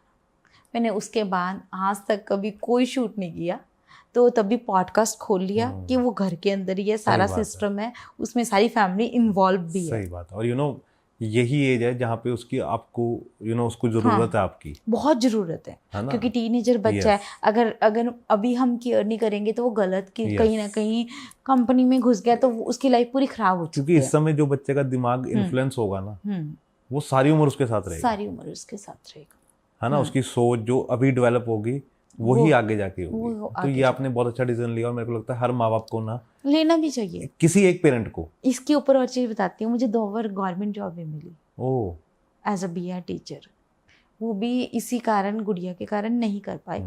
ठीक है, मुझे इसका कोई भी एक पल के लिए भी ऐसा नहीं आता कि हाय मैंने जॉब छोड़ दी बच्चे के लिए। मेरा बच्चा आज भी इम्पोर्टेंट है, कल भी इम्पोर्टेंट था, और मैंने सब कुछ किया। सही बात। अगर मैं BEd टीचर होती तो फिर वही BEd टीचर ही होती। कई बार क्या होता है कि जब आप जॉब कर रहे होते हैं ना, तो बच्चे के ना कई मोमेंट्स मिस कर देते हो, है ना? क्योंकि अभी भी आज भी शूट करना था, तो मुझे पता है कि आज उसकी छुट्टी लेट होनी है, तभी मैंने आपको बोला थर्सडे को करेंगे। क्योंकि आज वो 5:30 तक आएगी घर, तो तब तक मैं घर पे होंगी, तो उसको खाना भी दूंगी, उससे बातें भी करूंगी, उसकी स्कूल के बारे में भी जानूंगी। क्योंकि मोस्ट इम्पॉर्टेंट आपकी फैमिली, आपके बच्चे, आपके हस्बैंड, आपकी वाइफ, मोस्ट इम्पॉर्टेंट वही है, पूरी दुनिया वही है। कैरियर भी बहुत छोटी चीज है, मुझे लगता है। मुझे बिल्कुल सही कहा आपने। और दोस्त भी सेकेंडरी हैं। नहीं, दोस्त कोई होता ही नहीं है। सही बात है। सॉरी, आप बुरा मत मानना मेरी बात का। आज आप मेरे फ्रेंड हो, मैंने आपसे कोई बहुत सीक्रेट वाली बात शेयर कर ली, आपका वो बेस्ट फ्रेंड है, आपने उससे शेयर कर ली, उसका वो बेस्ट फ्रेंड है, मेरी बात तो चलेगी ना, चारों तरफ घूमगी, इसलिए कौन बेस्ट फ्रेंड है? फैमिली है। अगर आपने अपनी वाइफ से बात शेयर की, अपने हस्बैंड से, तो वो वहीं तक ही घूमेगी, उसको पता है कि ये सीक्रेट है हमारे घर का, ये नहीं जाना। इसीलिए मुझे लगता है फ्रेंड्स का मीनिंग जो मेरी लाइफ में है, पार्टी करो, मस्ती करो, इट्स ओके, फ्रेंड्स बस। इससे ज़्यादा आप किसी को अपनी लाइफ में एंट्री ना दो। नहीं तो बाद में दुखी होगा। बाद में ऑब्वियस है, क्योंकि उसके लिए अगर मैं आपको कोई अपने इमोशंस बता रही हूँ, अभी मैंने आपको कुछ बताया कि ऐसे ऐसे करके उस दिन ऐसे हुआ मेरे साथ, तो आपके लिए जस्ट एक टॉक थी। चाहे आप मेरी जितने भी बेस्ट फ्रेंड हो, आपने अपने बेस्ट फ्रेंड को तो बताना है ना आगे जाके, आपका भी तो कोई बेस्ट फ्रेंड होगा, आपके बेस्ट फ्रेंड का भी आगे कोई बेस्ट फ्रेंड होगा, उसका आगे बेस्ट, तो वो बात तो चारों तरफ निकल गई ना। सही बात। इसलिए मुझे लगता है कि बेस्ट फ्रेंड्स होना बहुत जरूरी है, जिससे आप मस्ती करो, एंजॉय करो। बहुत रेयर फ्रेंड्स होते हैं जो आपकी बात इधर से उधर नहीं करते, और वो भी बचपन के ही होते हैं सिर्फ। हाँ, वो चाइल्डहुड। अभी जो इस एज में फ्रेंड बनते हैं वो तो प्रोफेशनल दोस्त है। प्रोफेशनल दोस्त भी नहीं है वो, उनको आपसे जरूरत है, आपको उनकी जरूरत है, बस जरूरत, दोस्त नहीं। मैं उनको बोलती होती हूँ, नॉन सर्कल में आते हैं लोग, मेरे दोस्त नहीं है।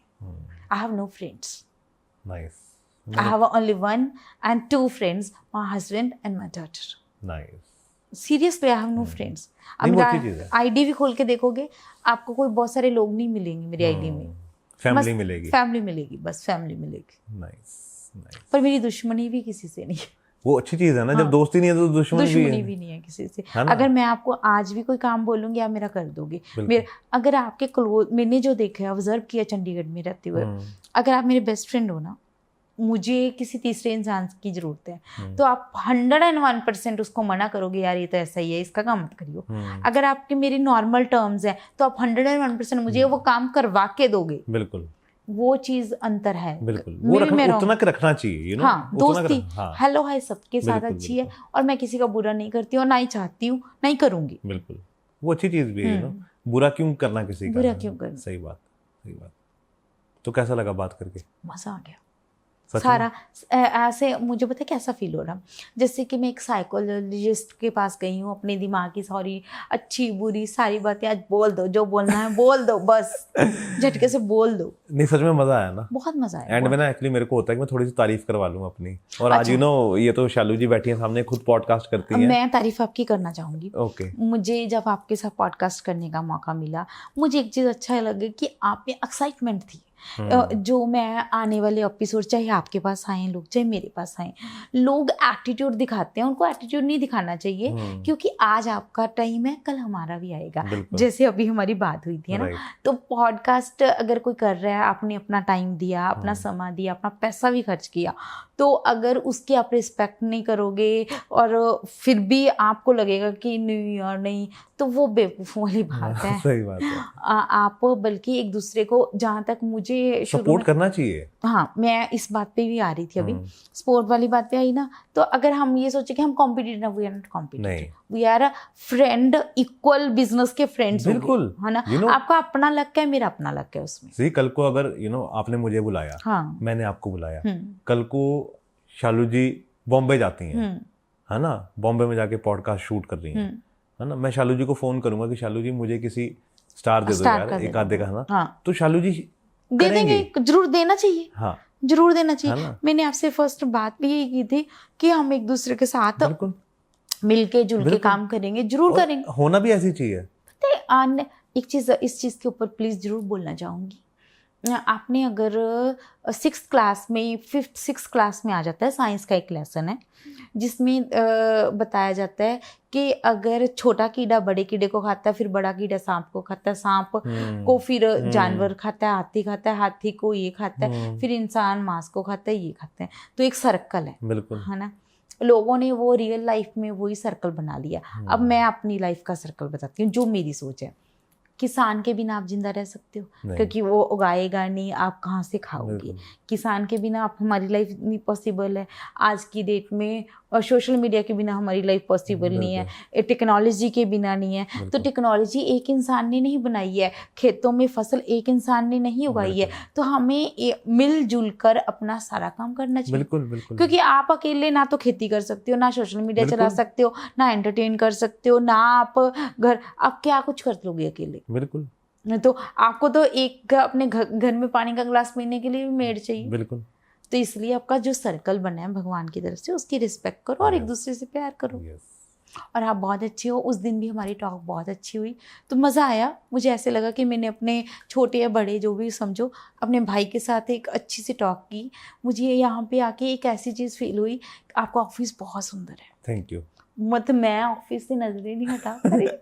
आई लव योर ऑफिस, बहुत अच्छा लगा। और यहाँ पे ना इस रूम में वाइब्स भी कुछ वाइब्स, क्योंकि बिकॉज हम यहाँ पे ना बैठ के ऐसी ही बातें करते हैं, तो इस कमरे की वाइब ना वैसी हो चुकी है कि जब आप यहाँ पे आके बैठते हो ना, तो खुल के बात करना तो आप शांत हो जाते हो, अंदर से मेंटली शांत हो। यस। नहीं, मज़ा आया बहुत, आपके साथ मज़ा आया। अभी देखते हैं कि आपका एपिसोड कब शुरू आता है और मेरा एपिसोड कब आता है। बस मैं कोशिश करता हूँ कि मैं पहले रिलीज कर दूँ।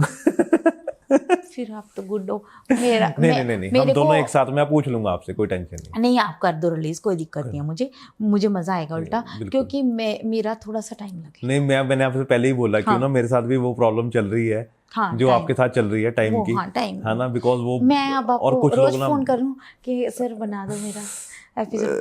नहीं, मेरे जो मैसेज भरे पड़े, मैं आपको दिखाने लग जाऊं ना, कई तो इतना गुस्सा हो गए हैं कि लिटरली वो गालियां निकालने लग गए हैं। सीरियसली? हाँ, मैंने कहा यार प्लीज ये मत बोलो। एक क्वेश्चन और, जो गेस्ट आते हैं क्या वो आपको फॉलो बैक करते हैं? कई करते हैं, कई नहीं करते। क्यों नहीं करते हैं? ये नहीं मैंने कभी पूछा, और ना ही मैंने कोई उनको फर्क पड़ रहा है। नहीं, फर्क आपको नहीं पड़ रहा, पर वो आपके पास आए, आपसे बात की 1 घंटा किसी से बात, एक पल के लिए भी हम किसी से हेल्प मांग लेते हैं, तो आप तो उसको वो कर रहे हो, प्रमोट कर रहे हो, उनको आगे बढ़ा रहे हो, तब भी वो फॉलो नहीं करते, ऐसा क्यों? मुझे लगता है उनकी सोच बहुत लिमिटेड है शायद। यू आर राइट, है ना? उनको दुनिया का, मुझे लगता है कि फॉलो करने से कहीं किसी की इमेज नहीं गिरती है। जरूर फॉलो करो, फॉलो बैक करो, तब जाके एक दूसरे के साथ बंधे रहते हो। अगला दूसरी बार भी अगर जब वो हिट हो जाएगा, फिर इंटरव्यू के लिए बुलाएगा, फिर आपको कहीं शूट के लिए बुलाएगा, नहीं अगला कहते नहीं यार छोड़, इसको नहीं बुलाना, इसको रहने दो। बिल्कुल। कई लोग होते हैं जो बहुत आसानी से आ जाते हैं दूसरी बार भी, लेकिन कई लोग ऐसे होते हैं जो स्टार बनने के बाद ना एटीट्यूड दिखाते हैं। नहीं, अब नहीं यार, अब ना कहीं और करते हैं, तुम्हारे पे तो हो चुका है ना, कहीं और बड़े पे देखते हैं, अभी टाइम नहीं है। सबसे पहले होता है कि अभी टाइम नहीं है, वो आप समझ जाते हो फिर कि टाइम क्यों नहीं, कि टाइम तो है। बात है। मैं एक चीज बताऊँ आज आपको, टाइम सबका आता है, सबका आता है, हमारा भी याद रखना, हमारा आ रहा है। मेरे साथ ये बहुत बार हो चुका है, टाइम सबका आता है, कि जिन्होंने मुझे रिजेक्ट किया था या कुछ भी था, जो भी सर्कमस्टेंसेस थे, तो वो सामने जरूर आता है आपके ना। जिन्होंने मुझे रिजेक्ट किया था जिंदगी में, आज वो मुझे फॉलो करते हैं। ऐसे ही होता है। और गलत आईडीज बना के, फेक आईडीज के, इसीलिए रिजेक्शन आप मत करो। नहीं, मैं तो नहीं डरती। नहीं, आपको रिजेक्ट करना ही नहीं चाहिए। हु इज यू यार? ऑल आर ह्यूमन बीइंग्स, मैं तो न्यूमेरोलॉजी पे बिलीव करती हूँ, ऑल हैव नंबर्स। मुझे तो इंसानों की जगह पे नंबर्स दिखते हैं। अच्छा, वैसे आप ये प्रोफेशनली भी करते हो? नहीं, पर मेरे कस्टमर बहुत हैं, फिर भी अच्छा, इनर हैं, लोगों को नहीं पता। तो अगर किसी ने पूछना हो तो मैसेज कर सकता है, मैम का मन करे तो वो बता देंगी। है ना, लेकिन वो इनर सर्कल में ही करती हैं, ज़्यादा नहीं करती हैं। हाँ, मेरे बहुत रेयर टू रेयर लोगों को पता है, रेयर टू रेयर, बस जिन्होंने बहुत क्लोज है ना, जो हार्ट टू हार्ट जिनके साथ मेरी कन्वर्सेशन है, उनको पता है, उनकी मैं प्रॉब्लम सॉल्व भी कर देती हूँ। ये मैंने पूरा कोर्स किया हुआ, मैंने सारा, मुझे मजा आता है। मेरे और अभी भी पढ़ाई चल रही है मैम की? हाँ, अभी हम वास्तु का भी कर रहे हैं। Okay, nice. हाँ, तभी मैंने आपसे ग्रे उसका पूछा था। ओके, तो ग्रे राहु का कलर है? राहु का कलर है, आपके लिए बहुत लकी है। ओके। रीज़न है कि ग्रे कलर जितना आप बियर करोगे उतना बेस्ट है। कारण बता देती हूँ, और वैसे मुझे ये देखना पड़ेगा आपके हाथ से। ग्रे बेसिकली आप जो सोशल मीडिया इन्फ्लुएंसर्स, ये ग्रे बेसिकली आपको राहु को रिप्रेजेंट करता है, राहु रिप्रेजेंट करता है सारी सोशल मीडिया, नेट, सारा टीवी, इन सारी चीज़ों को। ओके ये सारी चीज़ों में राहु है।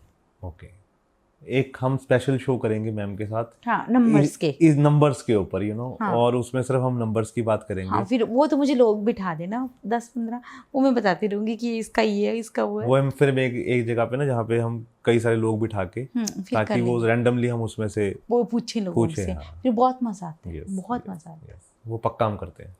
तो thank you so much ma'am. Thank you sir, thank है यू ना, सो मेरे मच, को बहुत मजा आया और मुझे भी बहुत मजा आया। आई होप कि जितने भी आपकी बकेट लिस्ट है वो सब पूरी हो।